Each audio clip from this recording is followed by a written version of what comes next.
ইয়া আইয়ুহাল্লাযীনা আমানুত্তাকুল্লাহা ওয়া দারু মা বাকিয়া মিনার রিবা ইন কুনতুম মুমিনিন।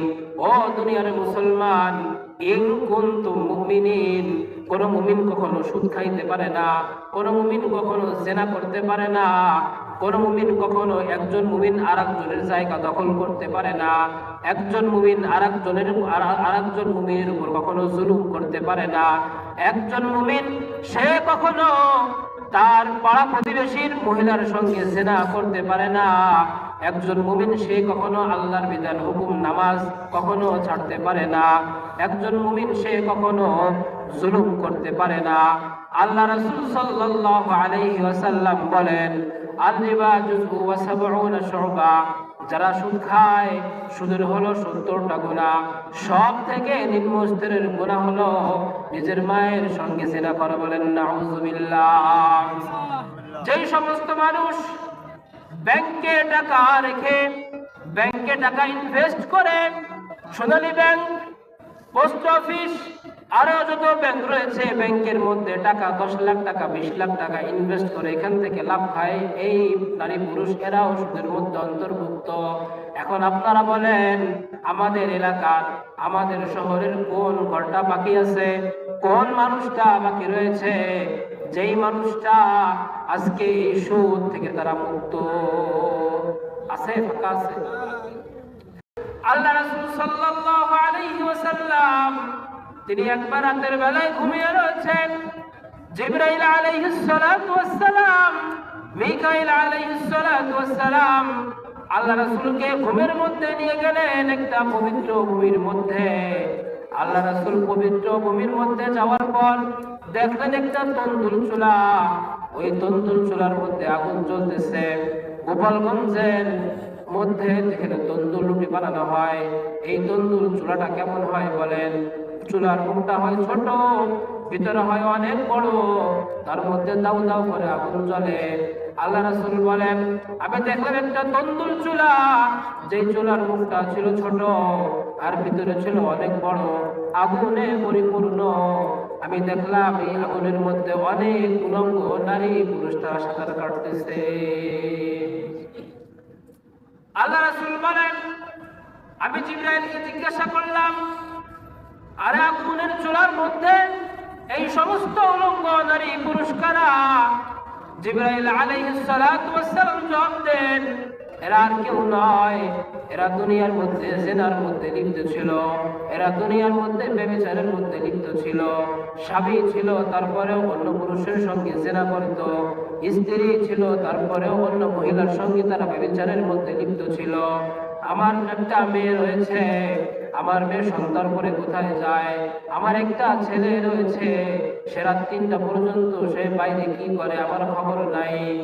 ভাইরা আমার, আমার সন্তান, আমার স্ত্রী, আমার কাছে আমানত, আমার সন্তানকে শিষ্টাচার শিক্ষা দেওয়া, দিন শিক্ষা দেওয়া, এটা আমার দায়িত্ব।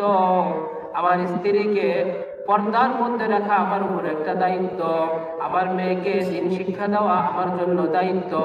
আমি একজন মা, আমি আমার মেয়েকে কিভাবে পাতলা ওড়না কিনে দেই, আমি একজন মা, আমি আমার মেয়েকে সাজিয়ে গুজিয়ে কিভাবে মানুষের সামনে উপস্থাপন করি, আমি একজন মা, আমি একজন বাবা, আমার স্ত্রী কিভাবে, আমি একজন স্বামী, আমি আমার স্ত্রী কিভাবে সেজে গুজে অন্য পরপুরুষের সামনে যায়, আমার স্ত্রী কিভাবে অন্য পরপুরুষের সঙ্গে ফোনে কথা বলে। কিয়ামতের দিন আল্লাহ পাক রব্বুল আলামিন এই আমানত সম্পর্কে জিজ্ঞাসা করবেন। আল্লাহ রাসূল হাদিসের মধ্যে বলেন, ইন্না মিন আশরাতিস সাআতি আই ইয়াযহারাজ জিনা, কিয়ামতের আগে জিনা বেড়ে যাবে, কিয়ামতের আগে জিনা বেড়ে যাবে। মেয়ে প্রাপ্তবয়স্ক হওয়ার পরেও বাবা মা মেয়েকে বিয়ে দেবে না, ছেলে প্রাপ্তবয়স্ক হওয়ার পরেও ছেলেকে বিয়ে দেবে না, যার কারণে ছেলে মেয়ে উভয় তারা জিনার মধ্যে লিপ্ত হয়ে যায়। বলেন নাউযুবিল্লাহ। কিয়ামতের 4 নম্বর আলামত, আল্লাহ রাসূল সাল্লাল্লাহু আলাইহি ওয়াসাল্লাম বলেন, কিয়ামতের আগে সুদখোরের সংখ্যা বেড়ে যাবে। বলেন নাউযুবিল্লাহ। কিয়ামতের আগে সুদের প্রচলন হবে, মানুষ গ্রামীণ ব্যাংকের থেকে কিস্তি উঠাবে, ঘরে ঘরে ঘরে ঘরে গ্রামীণ ব্যাংকের কিস্তির মানুষেরা দরজায় সাইকেল নিয়ে দরজার সামনে চলে যাবে, মানুষ কিস্তি উঠায় ঘরের মাল কিনবে, ব্যাংক থেকে লোন নিয়ে তারা বাড়ি বানাবে, ব্যাংক থেকে লোন নিয়ে তারা গাড়ি করবে, ব্যাংক থেকে লোন নিয়ে তারা ব্যবসা করবে। এই সব সুদের মধ্যে অন্তর্ভুক্ত। আল্লাহ রাসূল হাদিসের মধ্যে বলেন, লাআনাল্লাহু আকিলার রিবা ওয়া মুআক্কিলাহু ওয়া কাতিবাহু ওয়া শাহিদাহু। আপনি যেই গ্রামীণ ব্যাংকের থেকে কিস্তি আনছেন, আপনিও সুদখোর। যেই গ্রামীণ ব্যাংক থেকে যে আপনাকে কিস্তি দিয়েছে, এই মহিলা এই পুরুষ সেও সুদখোর। যার সাইন নিয়ে যেই মহিলা আপনার সাক্ষী হয়েছে, যার নাম দিয়ে আপনি কিস্তি উঠাইছেন, এই মহিলা সুদখোর।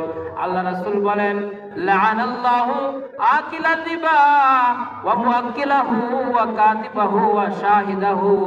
মনে রাখবেন, তওবা না করে যদি মারা যান, আপনার জন্য জাহান্নাম ছাড়া আর কোনো জায়গা নাই।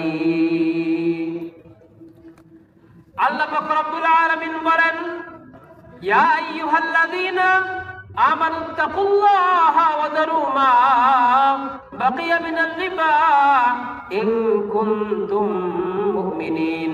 ও দুনিয়ার মুসলমান, ইন কুনতুম মুমিনিন, কোন মুমিন কখনো সুদ খাইতে পারে না, কোন মুমিন কখনো জেনা করতে পারে না, কোন মুমিন কখনো একজন মুমিন আরেকজনের জায়গা দখল করতে পারে না, একজন মুমিন আরেকজন মুমিনের উপর কখনো জুলুম করতে পারে না, একজন মুমিন সে কখনো তার পাড়া প্রতিবেশীর মহিলার সঙ্গে জেনা করতে পারে না, একজন মুমিন সে কখনো আল্লাহর বিধান হুকুম নামাজ কখনো ছাড়তে পারে না, একজন মুমিন সে কখনো জুলুম করতে পারে না। আল্লাহ রাসূল সাল্লাল্লাহু আলাইহি ওয়াসাল্লাম বলেন, আল রিবা জুযু ওয়া সাবউনা শুবা। যারা সুদ খায়, সুদের হলো 70টা গুনাহ। সব থেকে নিম্ন স্তরের গুনাহ হলো নিজের মায়ের সঙ্গে জিনা করা। বলেন নাউযুবিল্লাহ। যেই সমস্ত মানুষ ব্যাংকে টাকা রেখে, ব্যাংকে টাকা ইনভেস্ট করে, সোনালী ব্যাংক, পোস্ট অফিস, আরো যত ব্যাংক রয়েছে, ব্যাংকের মধ্যে টাকা 10 লাখ টাকা 20 লাখ টাকা ইনভেস্ট করে এখান থেকে লাভ খায়, এই নারী পুরুষ এরাও সুদের মধ্যে অন্তর্ভুক্ত। এখন আপনারা বলেন, আমাদের এলাকার, আমাদের শহরের কোন ঘরটা বাকি আছে, কোন মানুষটা বাকি রয়েছে, যেই মানুষটা আজকে এই সুদ থেকে তারা মুক্ত আছে? ফাঁকা আছে?